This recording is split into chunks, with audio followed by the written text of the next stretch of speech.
Okay. So let's go and get started. So what I want to do is I need to start adding in some new joints. So I'm going to hop in to the side view, and I'm going to go and put in some joints for the jaw.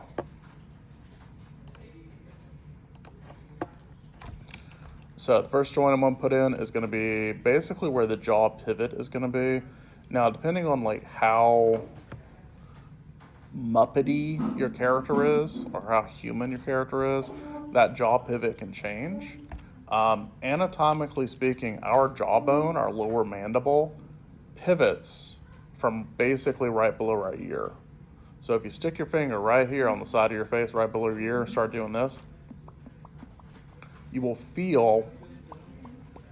Daniel, stick your finger on the side of your head. Go.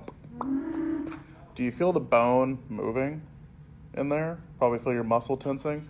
So there's a bone underneath there that's like basically rocking back and forth, and that's where your pivot point is for your jaw. So when I say Muppety, Muppets, their jaw pivot is basically right behind the opening for the mouth because there's someone's hand in there, right? So thinking about like your character, their style, something like King of the Hill might be a little more anatomically correct. So you might have a jaw pivot back here.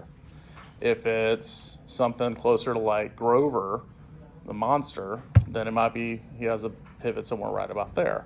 So I'm just going to go and put a jaw pivot right about here for Gene. And then I'm going to go and click and add another joint right out here to basically where his chin is going to be. He has a chin in there, I assume. I'm just going to say it's right about there. And that's going to be the jaw pivot. Now, I need to have a place for this to pop into. So I'm actually going to go ahead and go up to that head center joint. And I'm just going to parent it underneath there.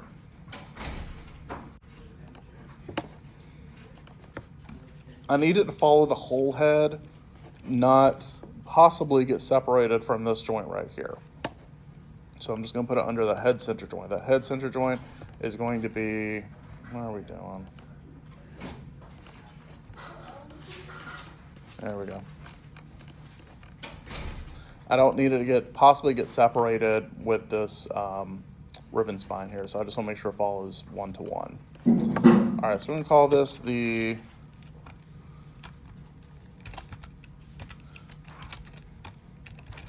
jaw pivot joint.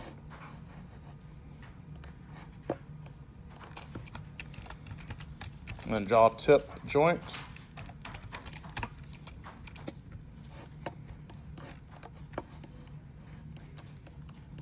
And then I want to go ahead and do another one. I'm going to do one right here, right at the base of the nose. And the idea is I'm going to do another joint right at the tip of the nose.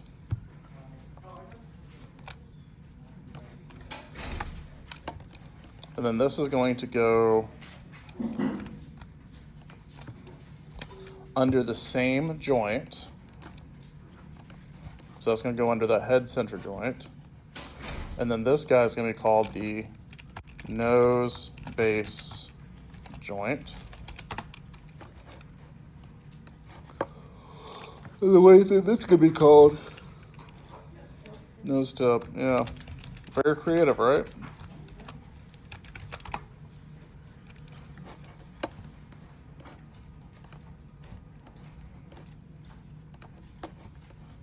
Okay.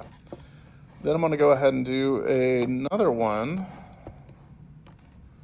And I'm just going to pop it somewhere right about here. And that's going to be the branching point for my eye joints.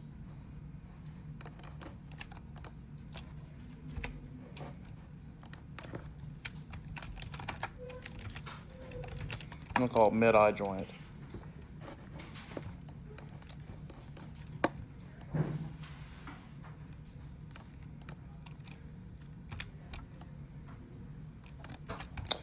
All right, so I need a joint that is going to be in the center of my eyeball.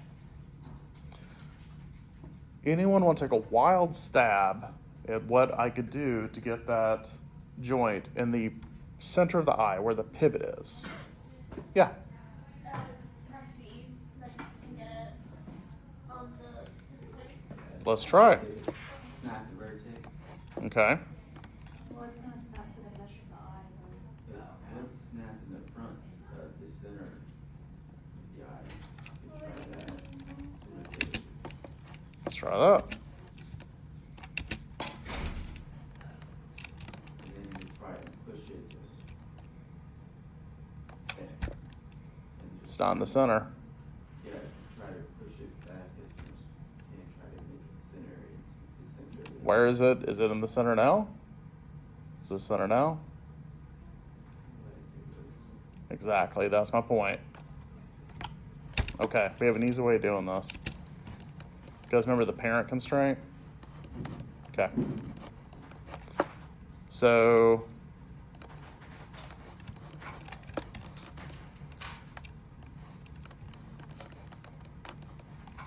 parent constraints can be used to move objects to the center or the pivot point of another object. Okay? Remember that maintain offset that we always turn on? If we turn that off, it won't maintain the offset, which means it'll shift whatever the child object is to that pivot point. And that's useful for us. So what I want to do is I'm going to go ahead and take this circle right here, and it's just an example. I'm going to do it with the eyeball in a second. I'll go back over to rigging, and take my joint here. I'm going to take the eyeball and the joint, go to parent, maintain offset, and click apply. What just happened? It just snapped it. Just snapped it. And if you, Look at that. It's in the center of the damn thing. And that will work even if I your see, because it no eyeball longer isn't has- like a perfect circle. It'll pivot wherever that pivot point is. Okay. I think I get it because it no longer has an offset, so it just snaps to the center. Mm-hmm. The offset. So, the thing is, though, I need to use the joint to move the eye, but this joint now has a parent constraint attached to it. So now that I have that position, I can delete the parent constraint, and then I can use this as the position for the joint. Okay? Kind of simple, right? Yeah. So, same idea.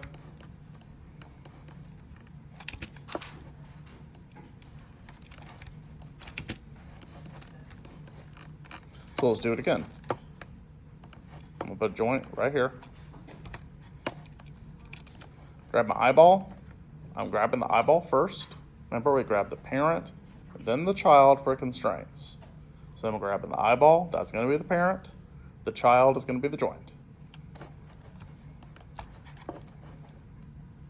Apply. Now the eyeball has the joint in the very center of it.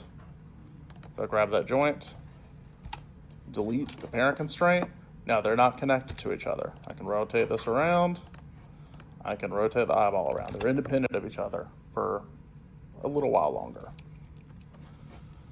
But now that I have that joint, I can duplicate it. I want to bring it out a little bit beyond where the eyeball is. And I'm going to nest it under the joint that's in the center of the eye. The reason why is because it's really hard to tell what direction a joint is pointing in because it's so small. But if I have a second joint that is nested to it, suddenly I can see exactly where it's pointing. It's like a little laser pointer. Okay? Yes, ma'am. And will this still work the exact same way if you have like the eye group sort of thing? Like I wonder, like, If you did it that way and that still works, this should work. okay, This should work. okay. So I'm going to go and call this left eye. We'll call it pivot joint.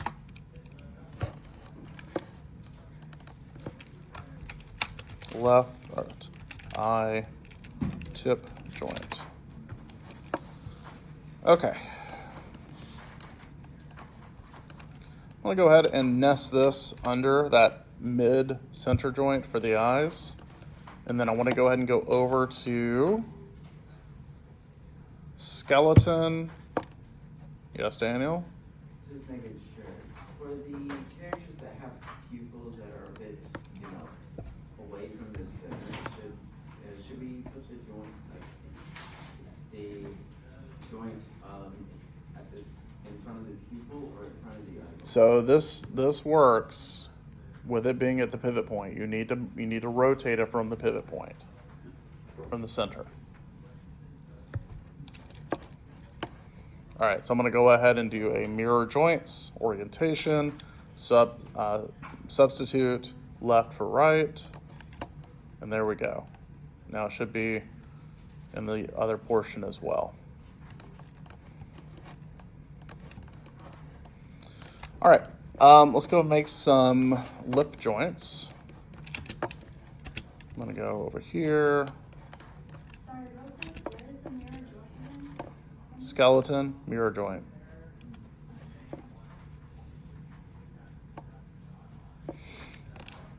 All right, so I need to do lip joints. So I'm going to do a joint right here, just kind of on the tip of the lip.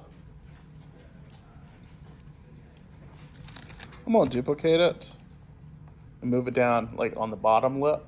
So you got one on the middle, and then one on the middle top, one on the middle bottom. I'm going to duplicate this one. I'm going to go ahead and move it over to about there. I'm going to go and duplicate it over, put it somewhere about right here.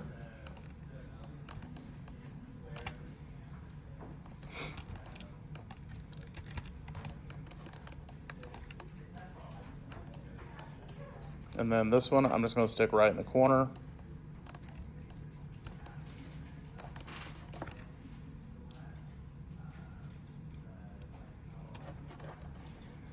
And then we'll go and give these names. All right, so this will be mid-top lip joint. This will be left top lip joint. Left corner lip joint.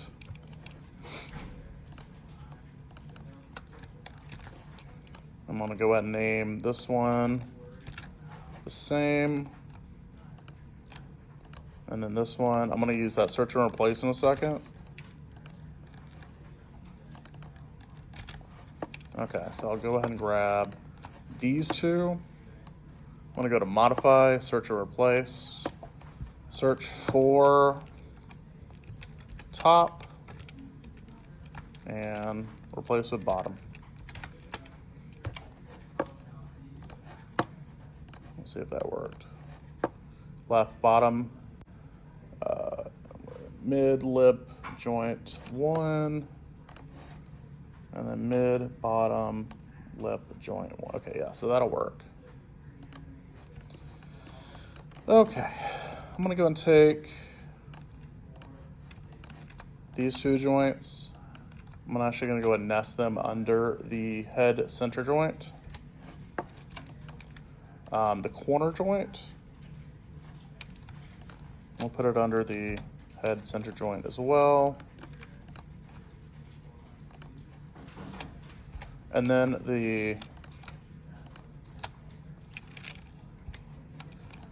these two joints right here will go under the jaw joint, the jaw pivot joint. Big reason why here is because we want to be able to open that jaw up. So we need those lip joints to follow along, okay? All right, I'm gonna go and take this joint. I'm gonna go ahead and flip it over. So I'll go to skeleton, mirror, left, right.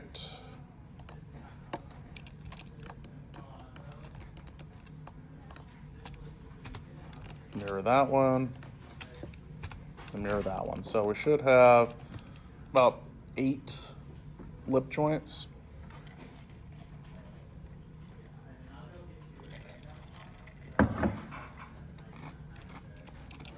Kind of looks like you got like a really patchy mustache.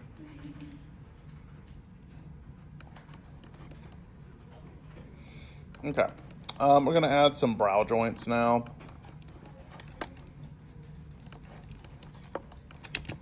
I'm gonna go for a front view.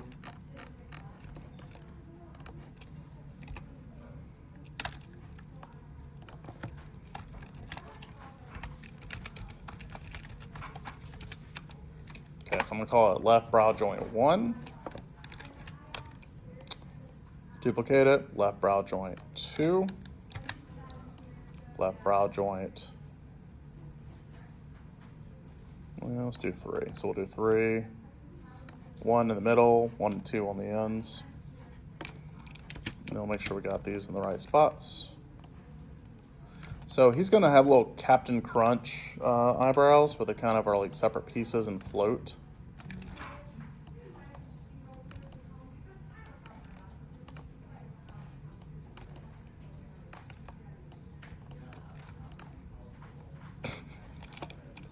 That would be helpful. Okay, so I'm gonna go and take these 3 joints and let's go over to skeleton, mirror. Well, I'll be back down.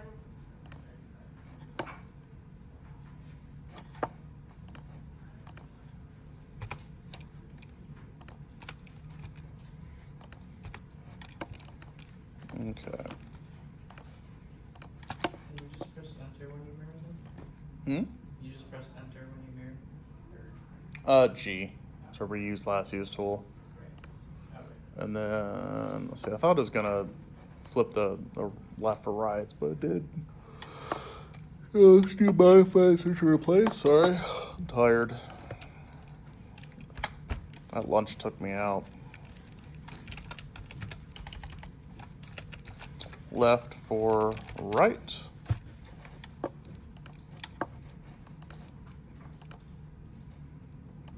Oh, yeah,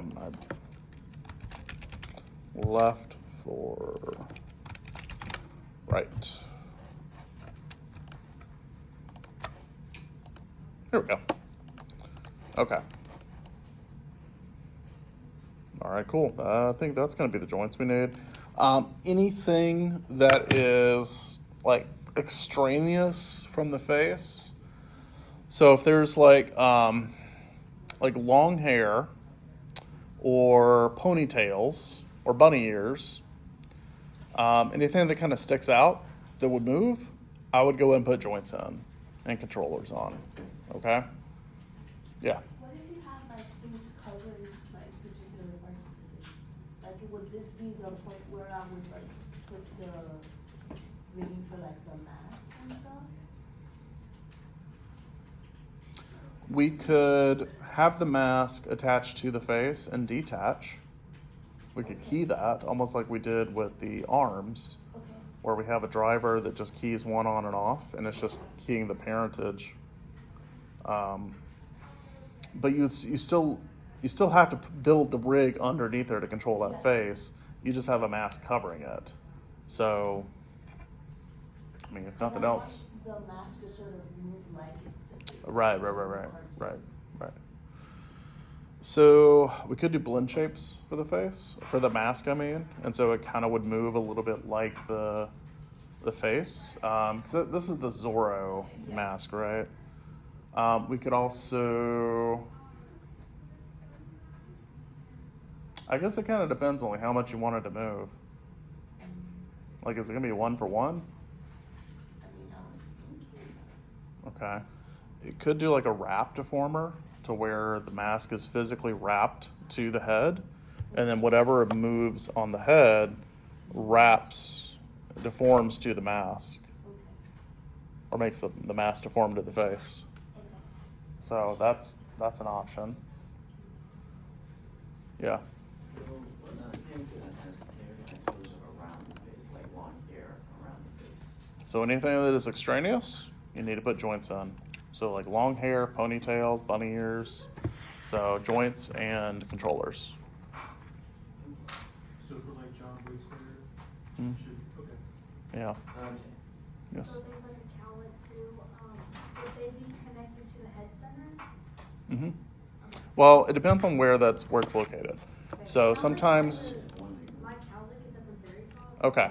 So I might do it off of the head tip joint. Okay.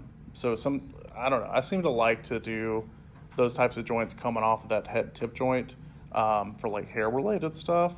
So like one of my characters has kind of like a cowlick, like a big kind of bun thing, kind of like a cowlick on his head. And I put some joints in it so where it kind of like deforms a little bit. And it came off of that head tip joint. But then if the hair is like way down close to the neck, would that be connected to the head center? It could, again, depending on how much it separates. So like for Louise, she has like small ponytails that come out away from her head. I did, since they were kind of like down here, I came out from the back of the head center joint. I came back down here and then split and then did a couple of joints to going down each ponytail and a few controllers. But like her bunny ears went straight off of here. They just branched out and went up. And I did a series of joints going up there. It kind of just depends on like what works best. Like for Gene, he doesn't really have anything. Like he's pretty easy, but I mean, if his hair was like slightly longer, like just like going down to the back of his neck a little bit further, I don't think I'd even worry about joints because it's all just kind of one piece, and I might just skin it to the back of the neck to where it just sticks with it. Okay, let's make some controllers.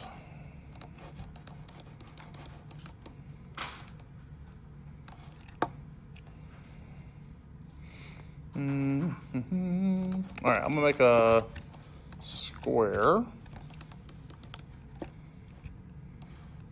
I'm gonna put that on his head top joint, and that's gonna be like his head joint or head controller.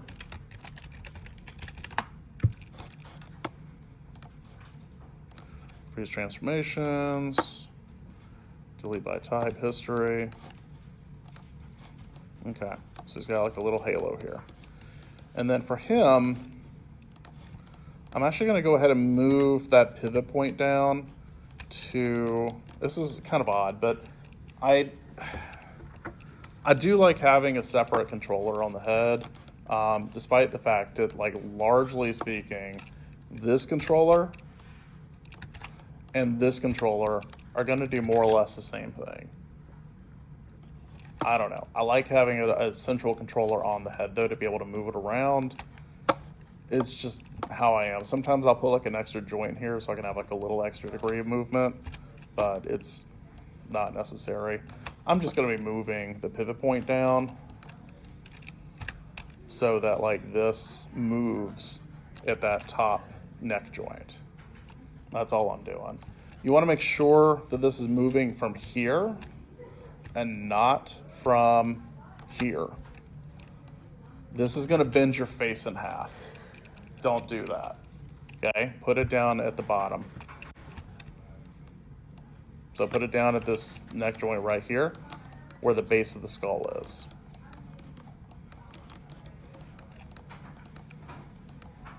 And then what I'm going to do is I'm going to go ahead and take the head center joint. I'm going to go ahead and parent constrain it to that controller.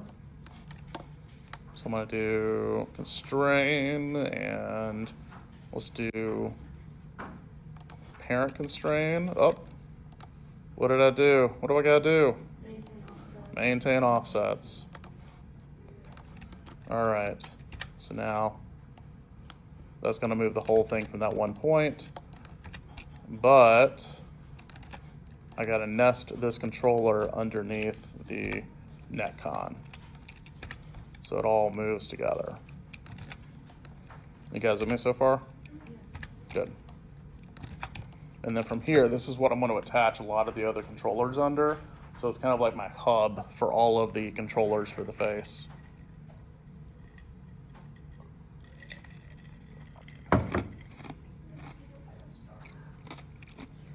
Okay.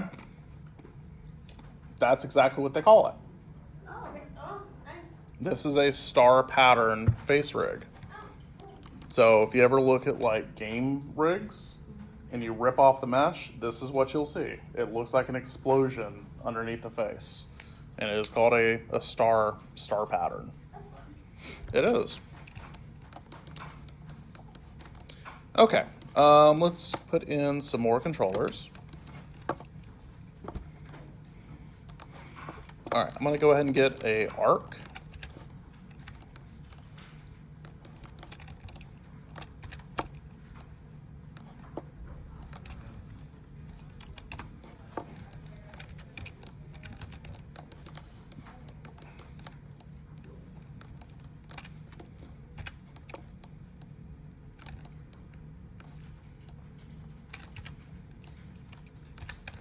So I'm gonna give him a retainer. Kind of.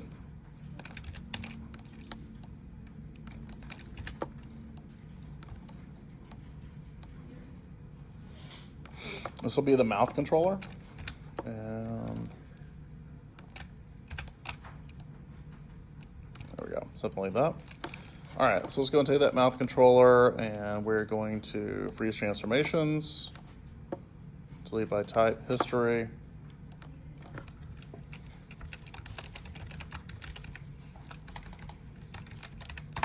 MouthCon. Now MouthCon is going to go under the head controller. So it's going to move along with it.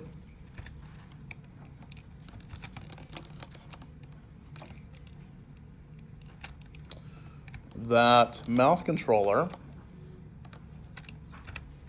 is going to control the mouth pivot joint. We'll do a constraint, parent constraint. So now I can rotate that down. Plus, we do it with a parent constraint because if I wanted to have like Gene like drop his jaw really far, I can also get that translation in there too.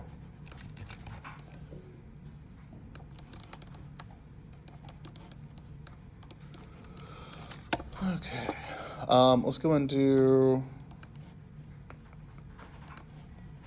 I'm gonna do a vision control.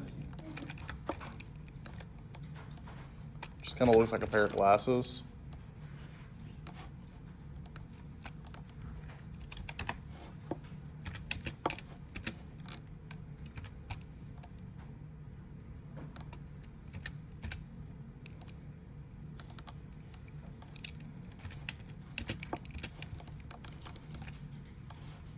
I'll throw this out in front of his face, and this will be, I call it Gene Vision Con.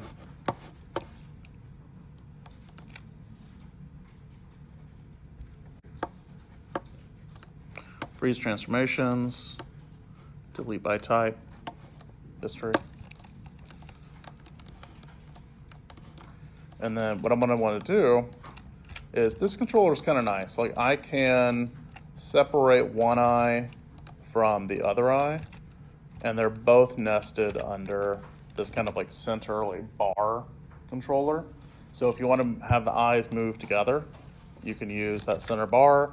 If you want to cross the eyes, you can cross them and make them like cross-eyed. So it's kind of a versatile little controller.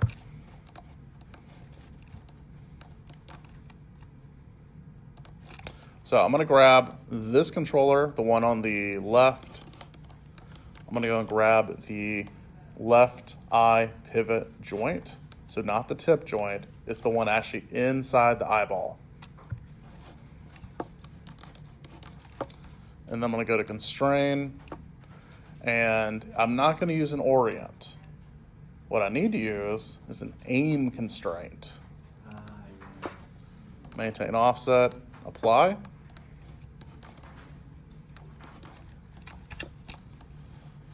See how it points and it follows? That's what I want. So now whenever I have this character talk to someone, I can kind of throw that eye controller over to the general direction of the person, and then I can make it have like eye contact with that person. So it's really nice.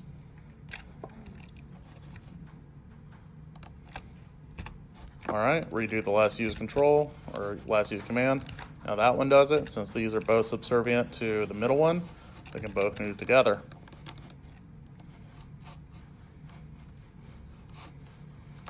Pretty cool, huh?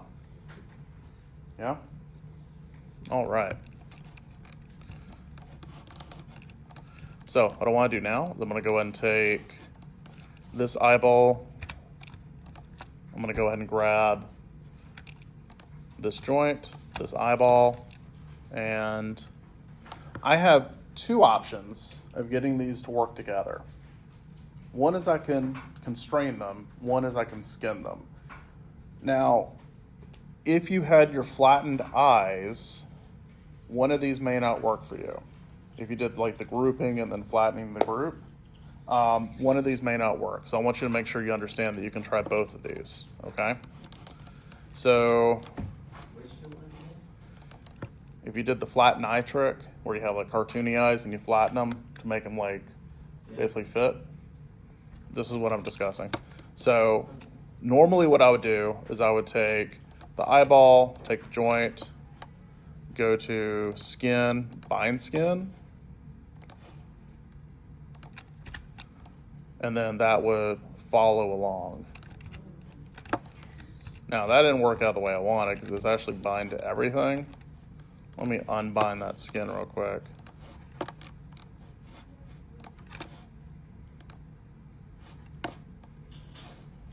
Okay, he's unbound. All right.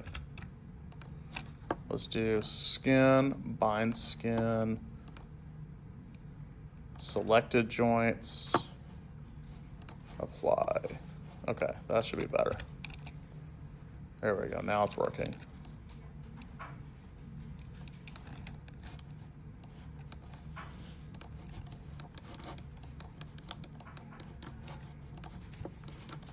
Whereas the other method is we can take the joint, take the mesh, and then just use a constraint.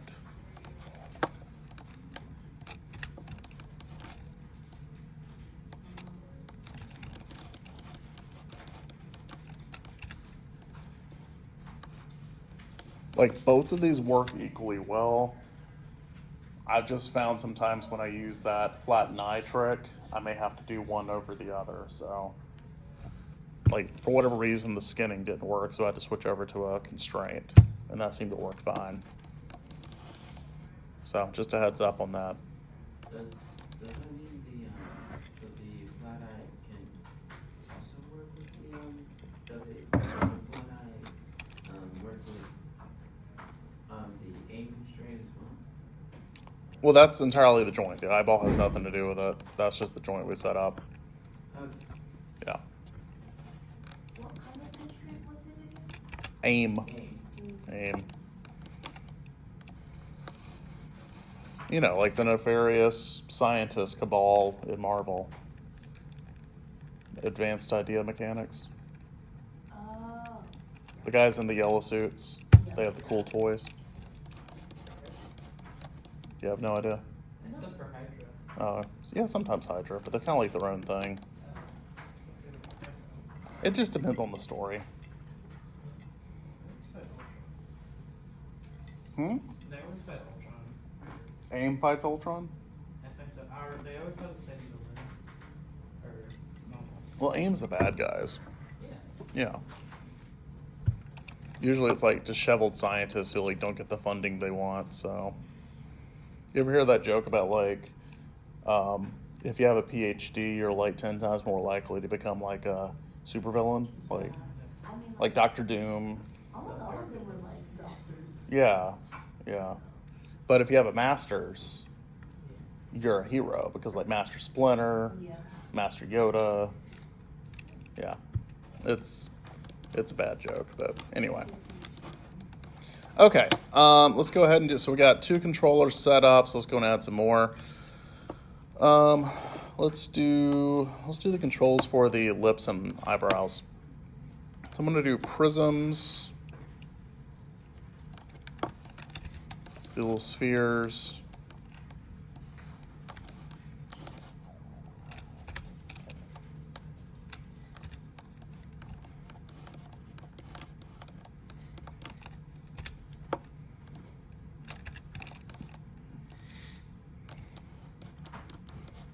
And then this one, I'm just gonna move the pivot point back a little bit because I want this to sit on like the surface of his lip. Just like that. And then I'm just gonna make a duplicate. And come on. There we go.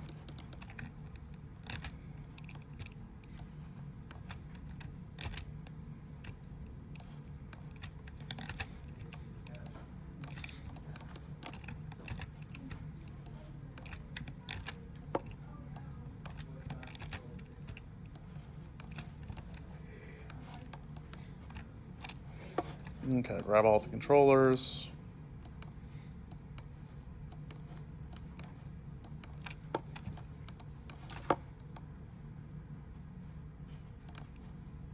Freeze transformations, and then delete your history. And let's do a search and replace names. Let's do, let's see, right now everything's called controller.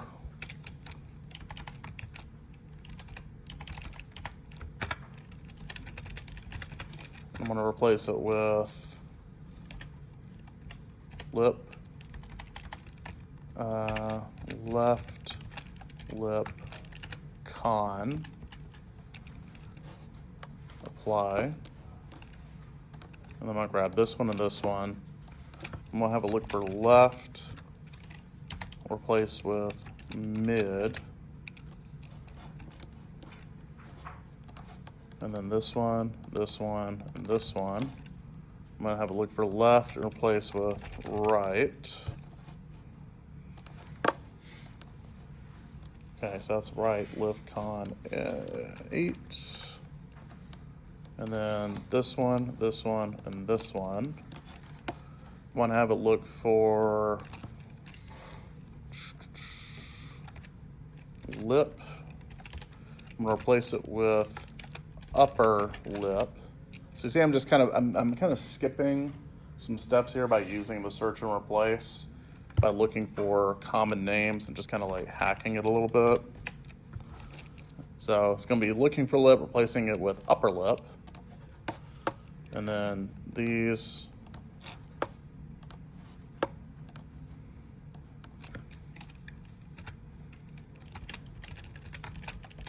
Replace with lower lip. And then this one and this one. And we're gonna do corner lip. Replace. So we should have a right corner lip con, right upper lip con, mid upper lip con, left upper lip con, left corner lip con, left lower lip con, left lower, yeah, I'll go with that. Mid lower lip con, and right lower lip con. Whew, that's a lot of words. Okay, so each one of these, I'm going to give them a parent constraint to their respective joint.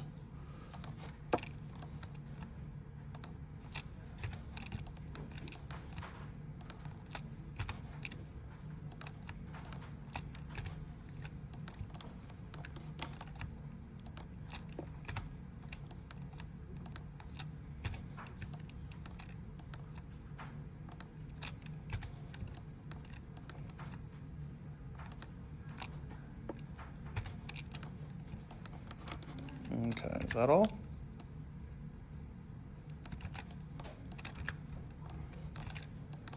sure we test them.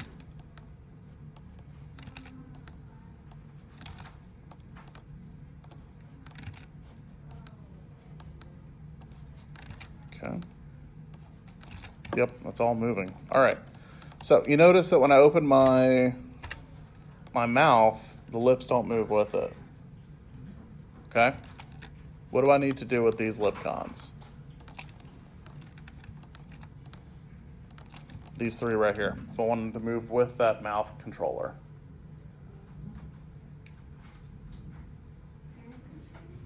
Nope. Nope. You said one of those words is correct though.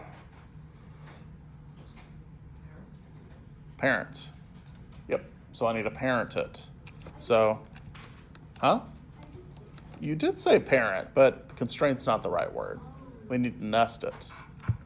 So I'm going to go and take these three, grab that mouth controller, hit P, and that'll nest it under the mouth controller.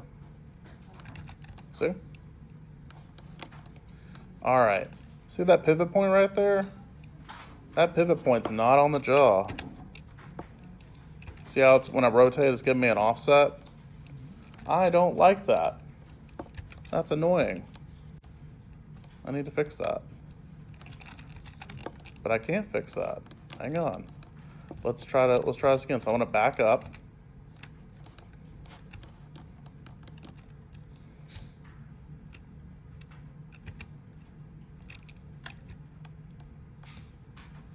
Why can't I fix that?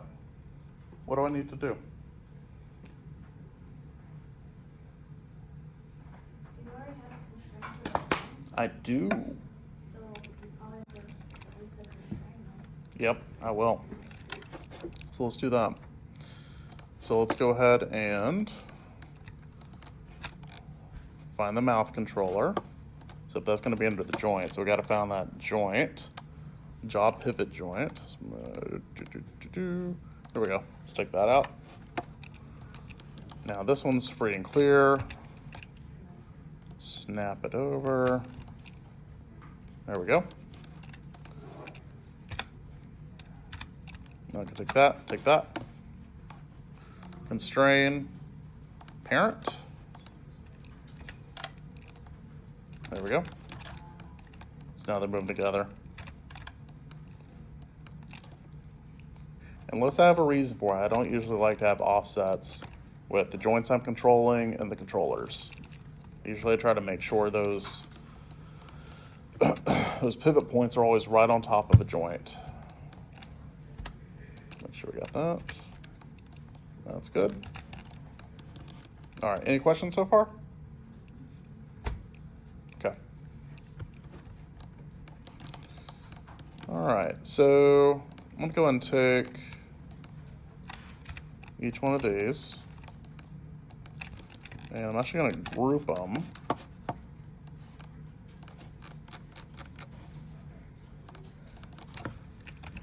Lip, top, lip, con, group. And then I'm gonna go and take that pivot point, moving that up to the head center joint. And then that top lip con group, I'm gonna nest it under the head controller. So let's do a little move test, make sure everything's moving. Yep, looks like it's moving.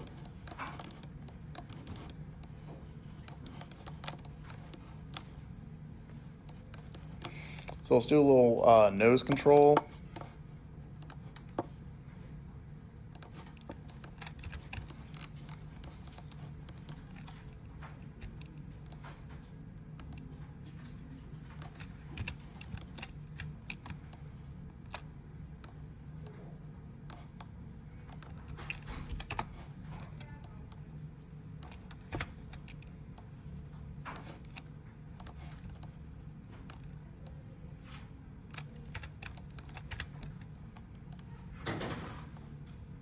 I'm gonna move that right out to the tip of the nose. His nose has a very large base to it, so it's not gonna be easy to kind of get a joint or a controller down in there.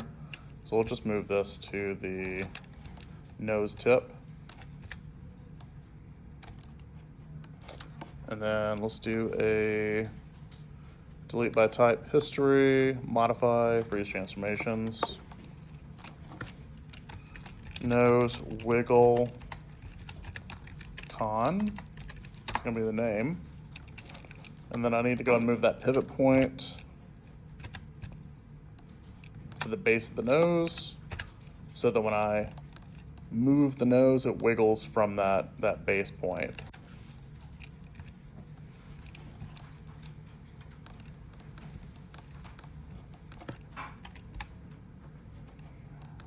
All right, I'm gonna go and grab the controller, grab the nose base joint, constrain, orient constraint, and click apply. Yippee. There we go. So now we got a little wiggle to the nose. All right, pop that under the head controller. Check it, everything's moving.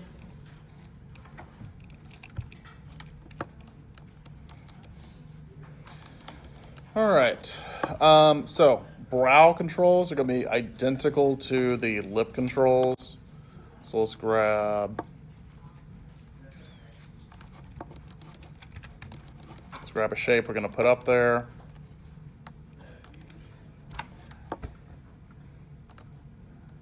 Let's do a sphere.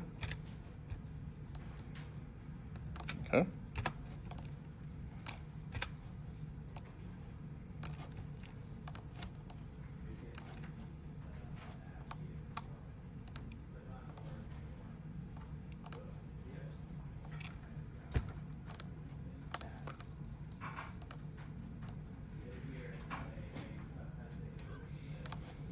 Give it a little color. And then we can do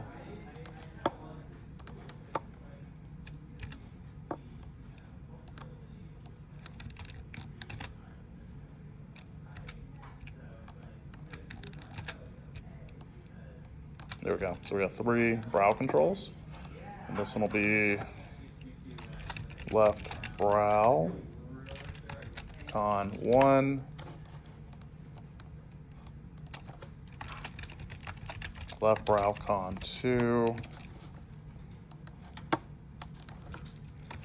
left brow, con 3, and then each one of these. Let's do freeze and delete by type, history. I'm gonna group them. Then I'm gonna go over to my edit, duplicate special because I need, another copy of that, mirror them over. So now I got my other set of brow cons. And then for here, I'll do search and replace.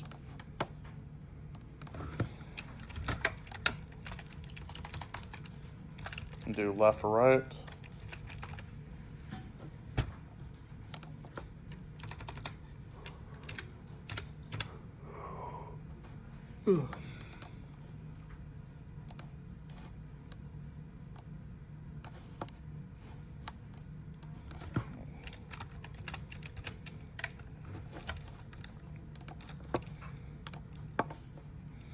Okay, so they're all renamed. All right, cool.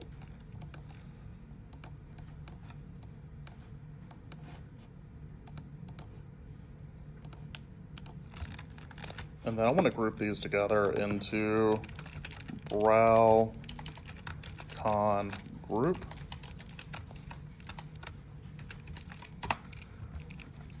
I'll delete the other 2 groups that I had previously. And you want to double check and make sure, especially when we do the mirroring, it adds a rotational value of 180 degrees when we mirror objects over. So you're still going to want to go in and freeze those transformations on the flipped objects. The original one should be fine.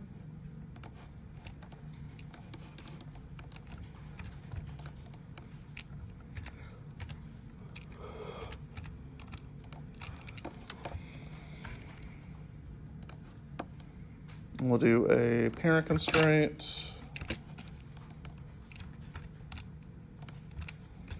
And then do 2 more on here. We'll go over and we'll finish up the right.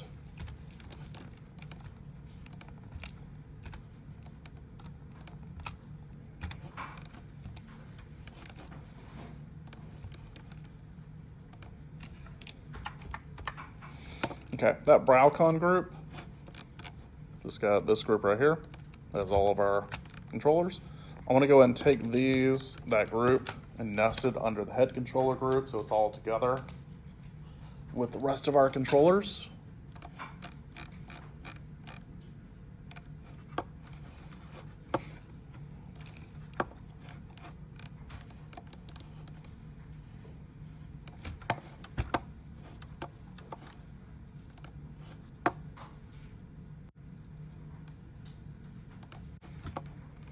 Okay. So the last controllers I'm going to make are going to be essentially like 2 kind of toggle controls that are going to be sitting on either side of the character's face. And these are going to control the blend shapes. They're going to be a scalable control, so I can like switch between, like, say, a smile and a frown, but I can like gradiate between the two, or I can gradiate between like a narrow lip and a wide lip. Daniel, you awake? Wake up. And so then you can kind of mix all 4 together into like different expressions. Now that's not the only way to do it. Those of you in character animation have probably seen like different ways that we can like control various faces with these like facial GUIs. There are some that you just literally take every single set-driven key and it's like smile, and you just slide from like 0 to 1, and you can activate all of them together, and it looks kind of crazy. But if that works, that works. It's whatever. So I like this. I think it's just kind of fun to interact with, but it's by no means like the right way to do a facial rig. There are 10 million different ways to do this.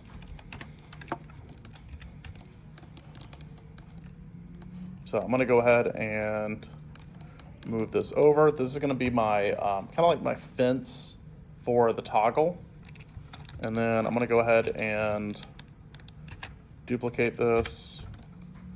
And this will be like the little actual toggle switch. Left face GUI toggle con. Left face GUI fence.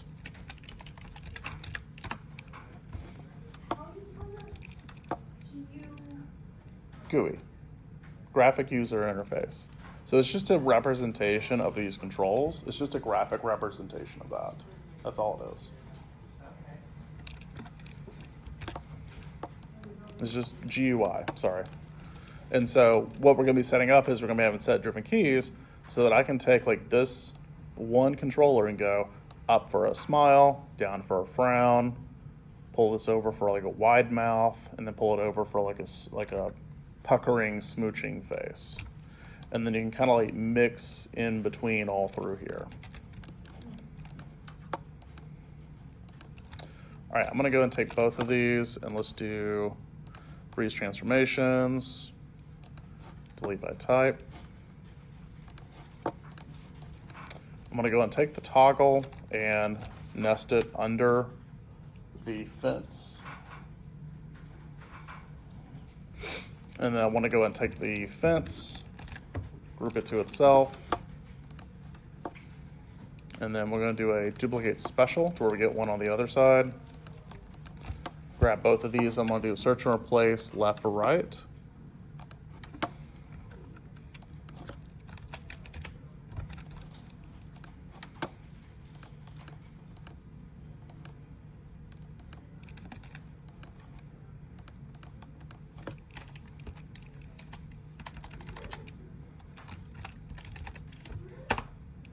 Okay.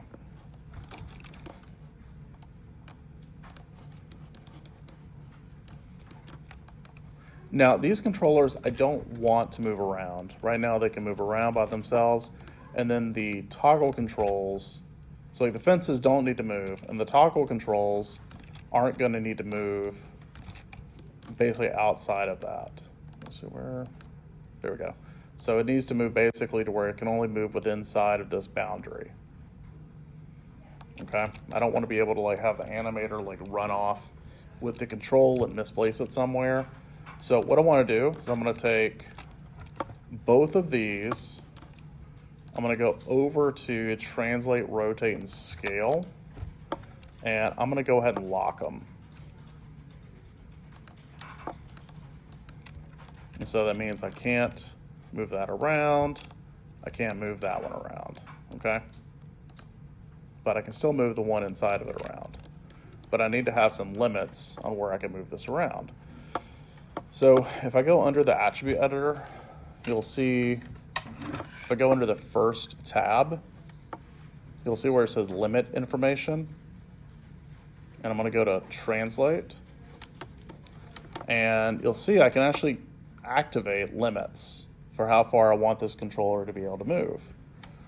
So this might be useful if you have like a switch that you're animating on a computer or something in your scene.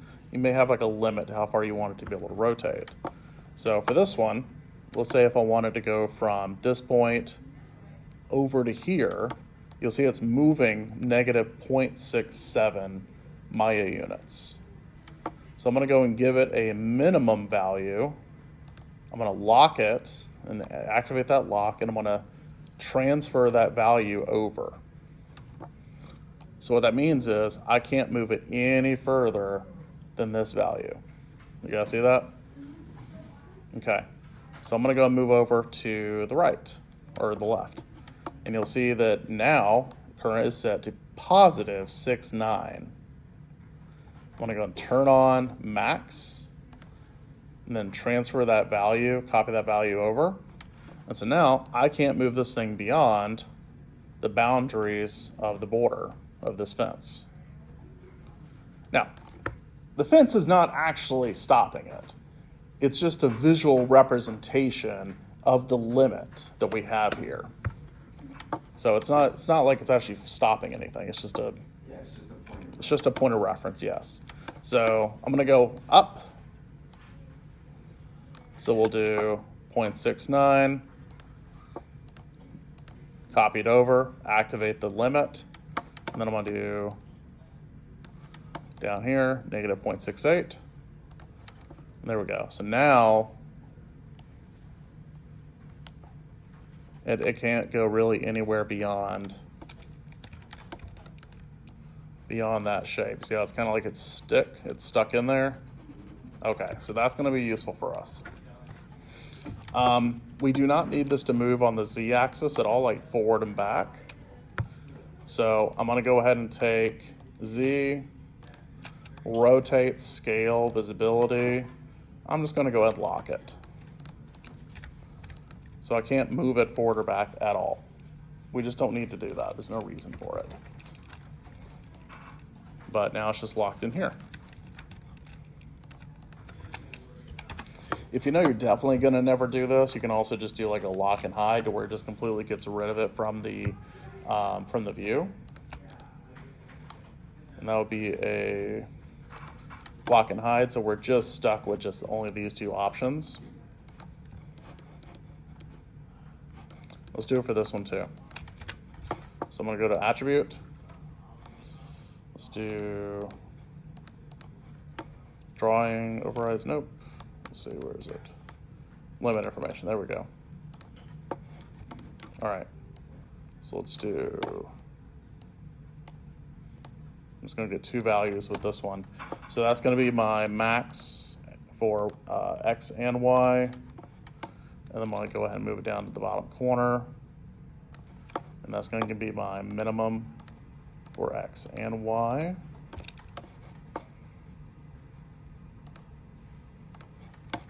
And then you could also just limit the Z if you wanted to and just turn that on. That's fine too. Either way, we need to be able to keep this thing locked in here. And so I can't like just move this thing and yank it out of there. Take all this and lock and hide it. Now, let's say if we accidentally lock and hid something we want to get back. Do you guys know how to get it back? No? Okay. So let's say if I go into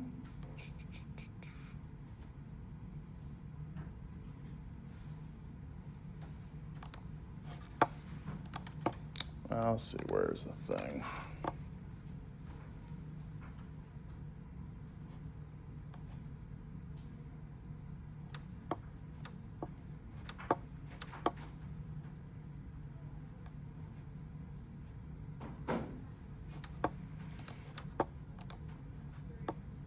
Oh, there it is. Channel control. All right, so within the channel box, it's going to be edit channel control right here.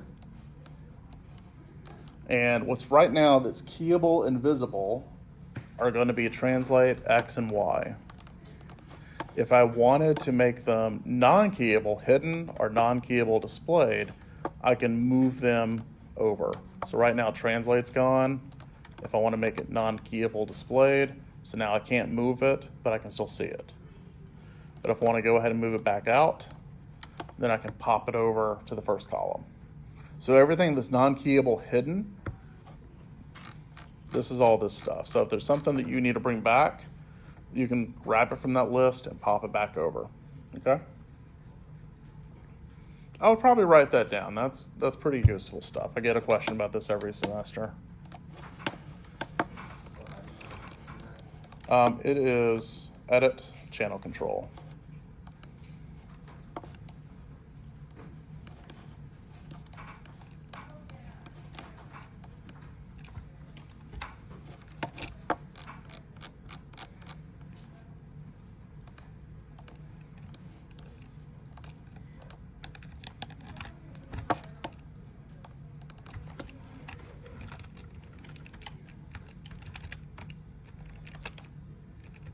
All right, I'm gonna take both of those fences that I made and I'm gonna group them together into a fence GUI group.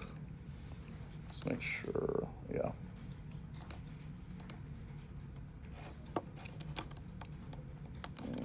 What happened here? Hang on.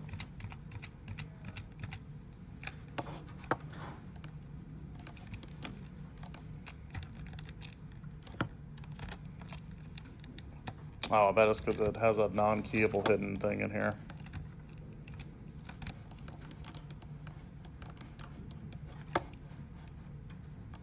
Here, this will be a good fix. All right, so I need to put these together, but I forgot that that since I hid that, I'm gonna go and take that.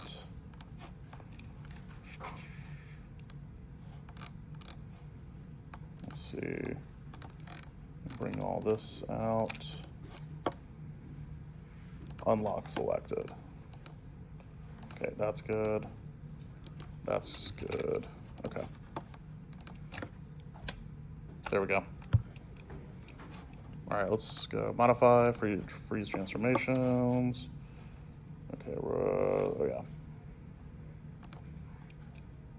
And let's just freeze this one since that's the only one that has a value on it. For freeze transform, what are we getting an error message for? I don't have anything on translate or rotate. It's not applied because rotate X is locked. I'm not doing a rotate X.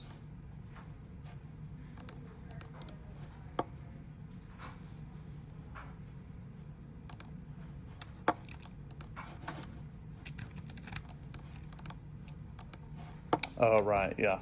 It is locked because it just put in there. Okay.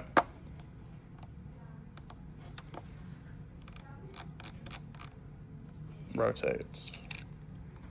Rotate, rotate. There we go. Just move that back out. Unlock it. And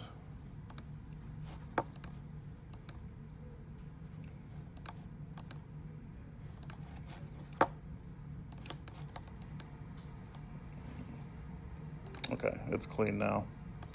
All right. Lock and hide.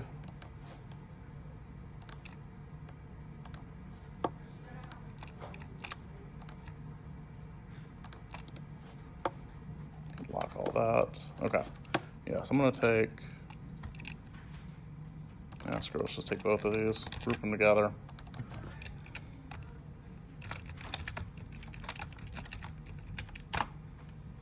All right, face GUI, con group, we're just gonna put those together. I need something for me to be able to like move these around with. And let's snap that pivot point all the way up to that center head joint right here. And then like the other groups, we're gonna nest it under the face or the head controller. So everything should move together.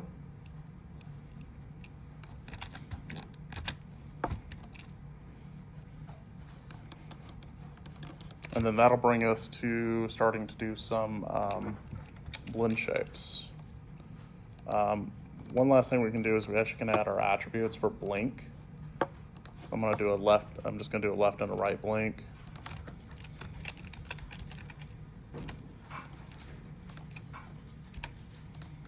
So minimum, maximum are gonna be set from 0 to 1.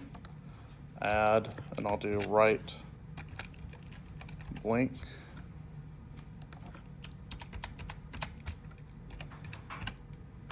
Right blink from 0 to 1. Okay, so we got those two in here.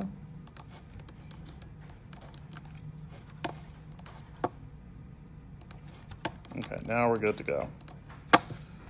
Okay, so blend shapes, we're gonna be creating, let's see.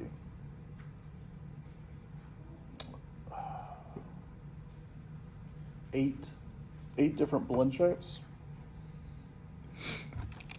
So it's gonna be a corner of the mouth up, down, wide, and narrow, but that's gonna be for the left side and the right side, and then a blink for the left side and the right side. But we're gonna be making the blend shapes at the same time for both sides with symmetry turned on, but we're gonna paint out one side versus the other so that we can only activate one of the like left side or right side at any given point, and that allows us to kind of like mix up the expressions a bit for us. So the way we're going to be doing this is we need to go into the shape editor, and that's going to be under animation editors, shape editor. And with the geometry selected, we're going to go and create a blend shape. So at this point, your mesh needs to be finished before you move any further with this, okay? So write it down if you need to. If you're reconstructing your meshes or still working on those, this is a place where we cannot go back, okay? We're working on your finished mesh. All right, everyone got that? Before you make the blend shape? Yes. Like this next step, this is our last step before we're gonna be, this is your final mesh. This is it. All right, so I'm gonna go ahead and click on Create Blend Shape. And what a blend shape is, it's basically a sculpted shape we can blend between, from our normal state, which is this, to something that has an extreme to it. Blend shape is kind of like a container where it's going to have shape targets, and we can have as many shape targets as you want. They can be facial expressions, they can be different, they can be anything. Like you can make his hand like really huge, you can make like his belly get big. I've done blend shapes for like just whenever I would, on one of my more muscular characters, whenever I would close his elbow, I would have the bicep bulge because he's engaging that muscle. But then I would have another one where anytime he pulled his arm out, the tricep would engage. So you would have these different things. Same thing for the calf muscles.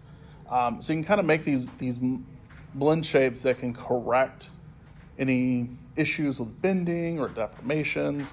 It's a really kind of like versatile tool. It's been around for a really long time, but it's still really heavily used. So for this blend shape, I'm going to call it Gene Face BS for blend shape, and totally nothing else. And then you see this option here where it says Add Target. I'm going to go ahead and click on Add Target. In fact, I'm going to do that a few times. So I'm going to do a smile, frown, wide, narrow, and then I'm going to do one for blink. Wide, smile,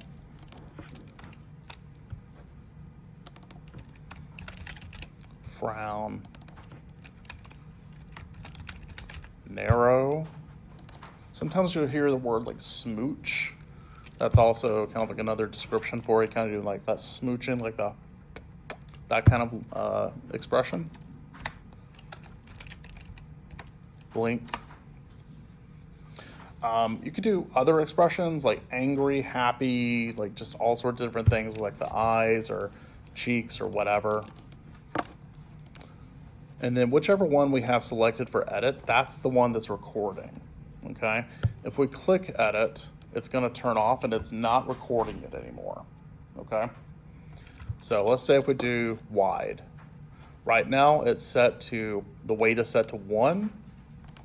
I'm gonna click on edit, and I wanna go and turn on symmetry, Object X.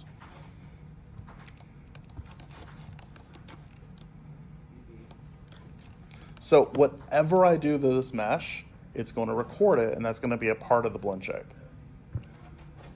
So I'm going to go and grab, let's say, a vertex. Let's do that little corner vertex right there.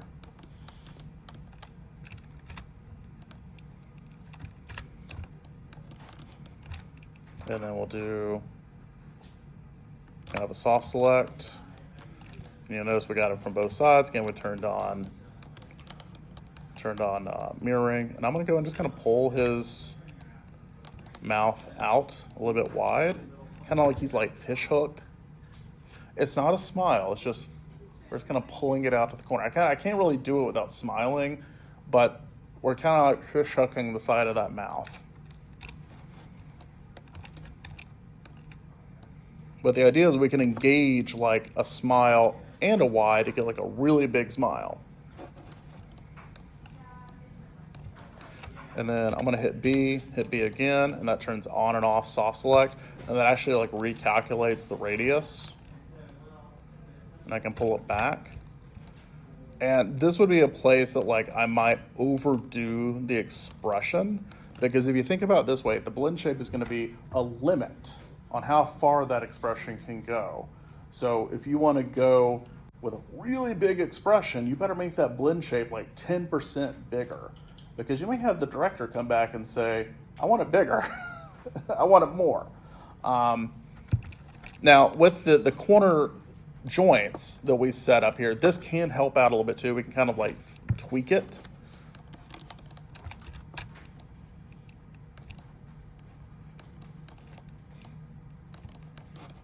So we got a really wide mouth now.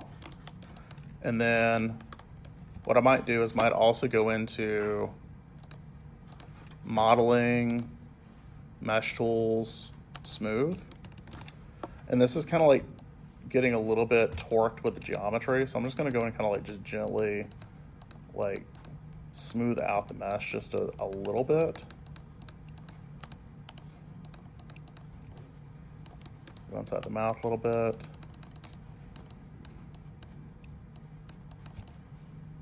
And just kind of make it feel a little bit more natural, if that can be a natural expression.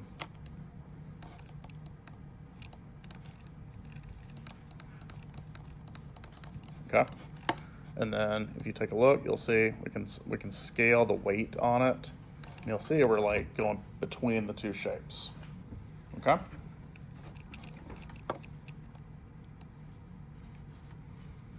You guys with me? Okay. All right. So that's going to be our wide. Smile. I'm going to click on edit.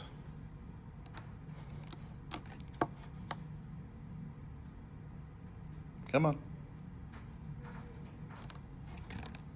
Let's save it real quick, just in case. All right, I'm gonna take this one down back to 0, and then you notice like all the like little smoothing we did went away, going back to normal. And then I can go into vertex.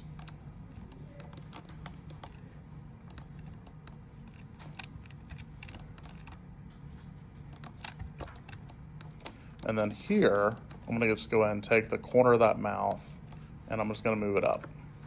But like you can vertically move it up, but it's gonna look really weird. So if I do like that, like that's kind of weird. But it's not gonna just move up laterally or vertically like that. It's gonna be a little bit of a curl to it, right? But also, it's like not coming out from his. Kind of looks like a Rick and Morty smile a little bit. It looks kind of weird.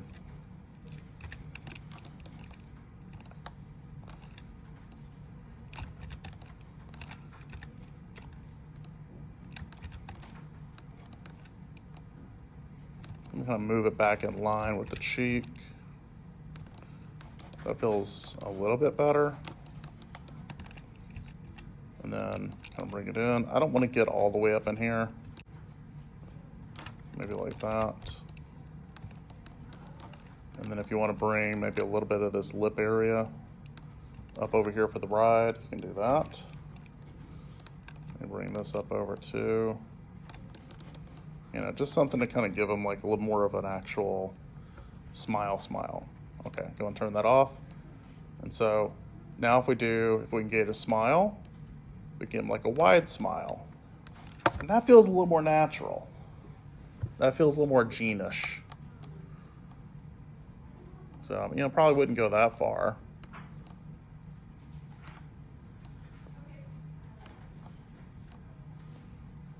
Something like that might work.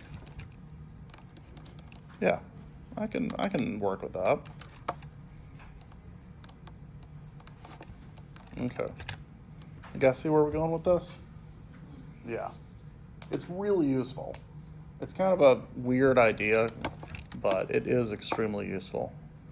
Okay, so let's do frown.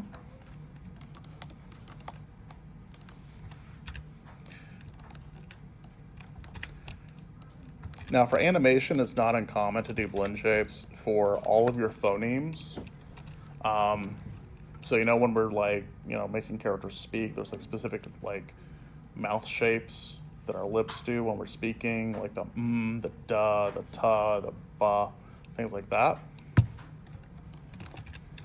And what I used to do is I used to actually rig like with like every single phoneme, and I would have like different mouth shapes so I could pop out words really fast. And that actually was really kind of fun. Well, it's not fun rigging it, but it's fun when you're animating. It makes things easier. So pull that down. Bring it down further. Oh, he's so sad. You know, it's not just your corners of your lips that are sad. It's your, you know, it might also, let's see. I need to change that. Let's see, where's my soft select? Yeah, that's on a volume. I want that on a surface. So now I just got that bottom lip. Oh, he's so sad. I'm gonna pull that up.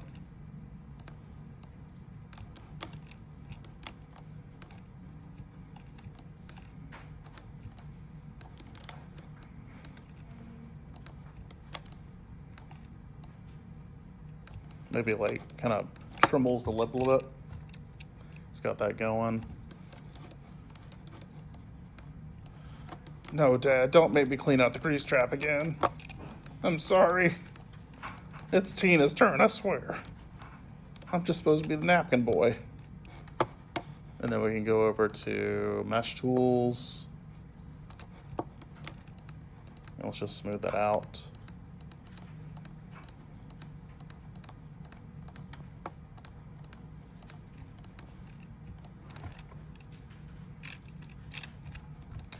And then let's go.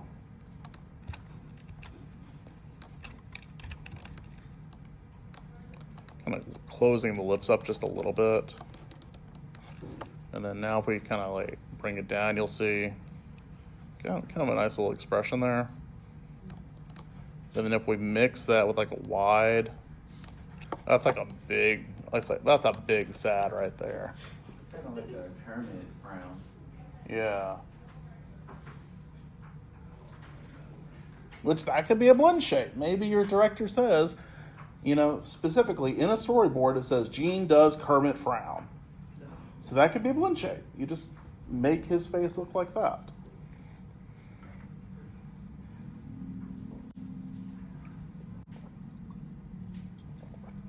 In fact, when I was doing that interview with Jordan,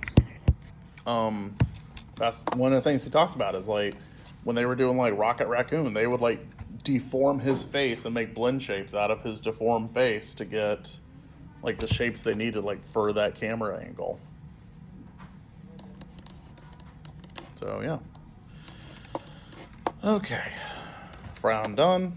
And then we have narrow.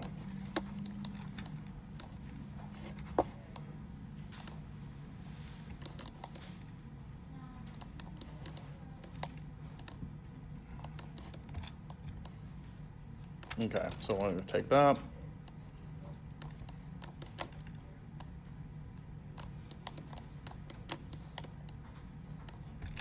Actually, it may not even be like this one. We need to, well, let's do, I'm going to get like this whole loop right here.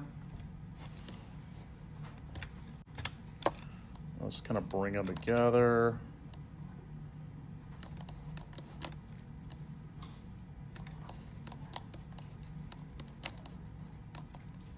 It's a little horrendous. I don't like that. That's a little horrendous looking. Let's keep going with this.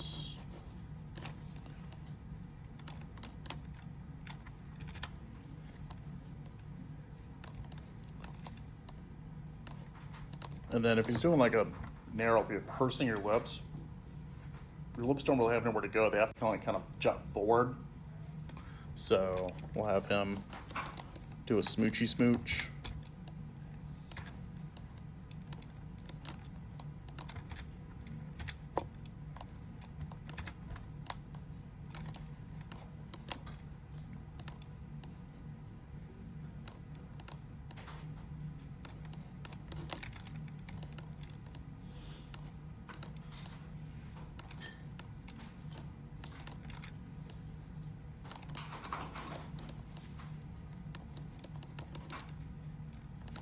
I still want to, we're losing some volume in the cheeks. So I'm going to pull those cheeks out a little bit.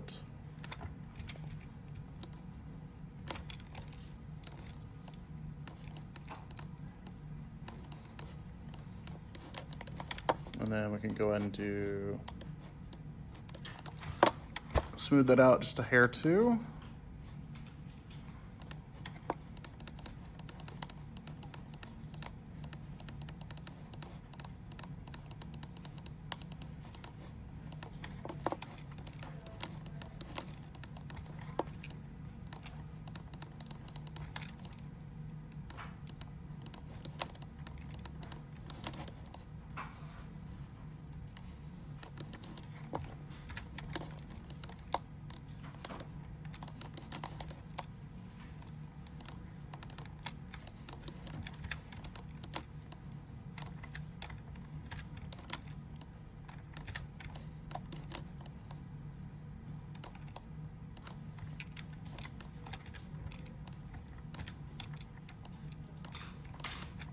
I don't know. I think I'm just gonna make him like kiss an ass or something. That's kind of what it just looks like at this point, but I'm fine with that. Like that works. I'm okay with this.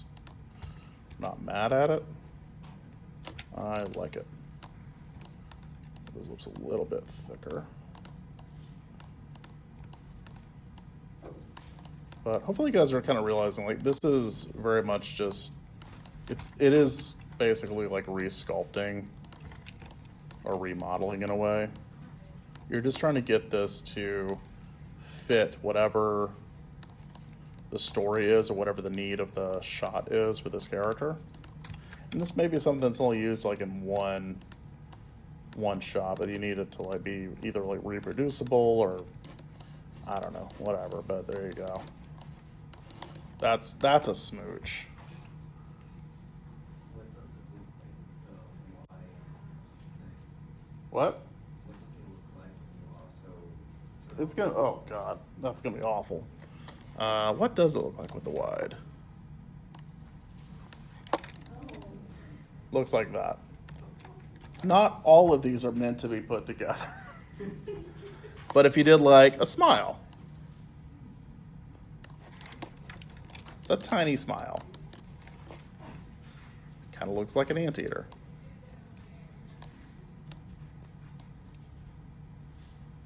Got a frown. So, yeah. You get the idea.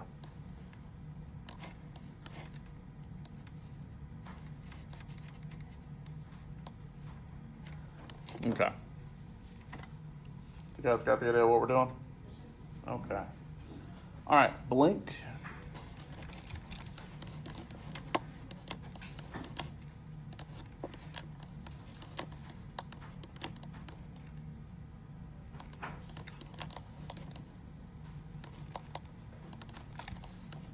Remember how I was saying we need so many eye loops around the eyes? This is why.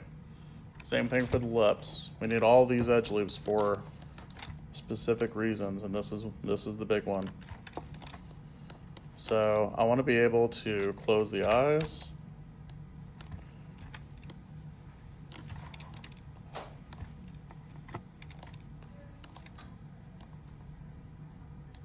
But I need to be able to also get the eyes out in front of the eyeballs.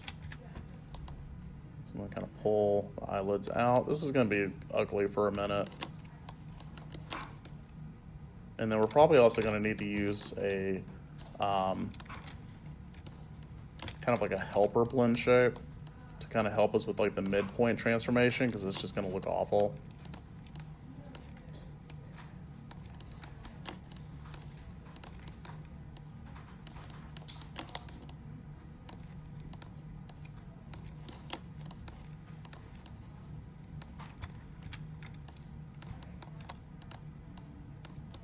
I'll make sure we're not like cutting any geometry through itself.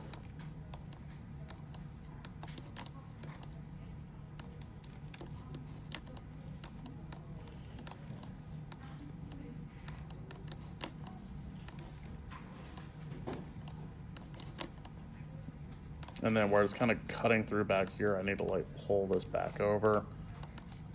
And let's just pull this back out. Where are you? There you are. Pull that back out.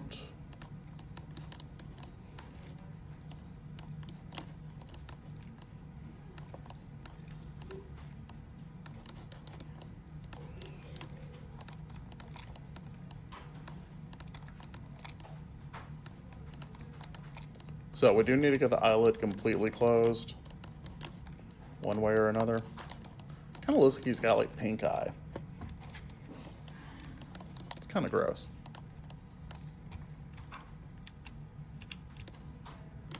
All right, let's pull that out. Pull that out. Pull that out.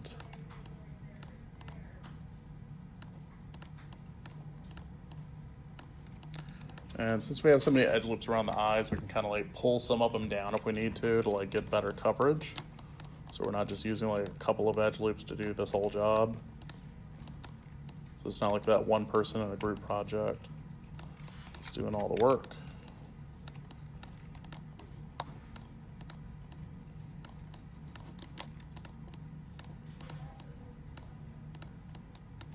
Let's see what that looks like. It's kind of getting there. You see where we're going with it? Look, he's kind of blinking. It's really painful blinking, but he's blinking.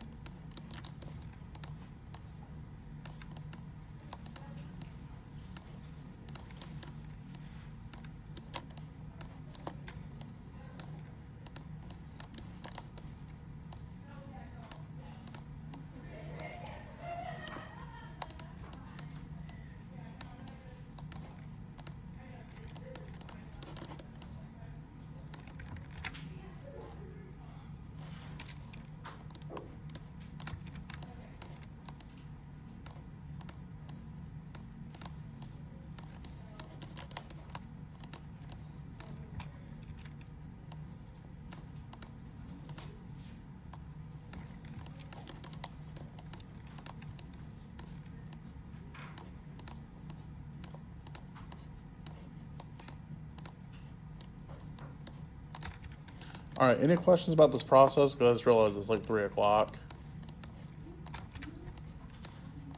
Okay, so I'm not gonna get finished with this today. So next class, we will go through the rigging process to get the blend shapes divided into a left and a right side, and then to get those attached to their set-driven keys for the facial GUI and the blink controls. We'll also do our teeth. We'll get those connected to the rig, and then we'll also get our tongue rigged as well with that ribbon spine.